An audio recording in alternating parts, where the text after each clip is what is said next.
Just as Islam is diverse in its cultures, Islam is also really diverse in its religious orientations.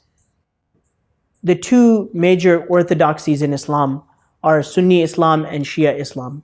And this schism began very early on after the death of the Prophet Muhammad, in which the community had a difference of opinion as to who can legitimately own religious leadership and authority. What eventually came to be known as Sunni Muslims believed that religious authority and leadership could belong to anyone who was knowledgeable, who was wise, and who had charisma. Whereas the Shias believed that religious leadership and authority was something too sacred and too special to entrust to the whole community and should remain within the family and the direct descendants of the Prophet Muhammad in order to protect it from corruption.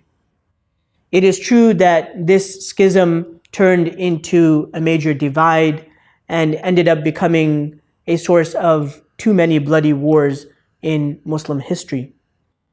But it would be wrong to say that Sunnis and Shias can never get along and that they have never gotten along. In reality, Sunnis and Shias did come together in different parts of Muslim history to build civilization together, such as that in India. And they have lived peacefully coexisting in neighborhoods throughout the Muslim world. There's a lot of intermarriage between Sunnis and Shias.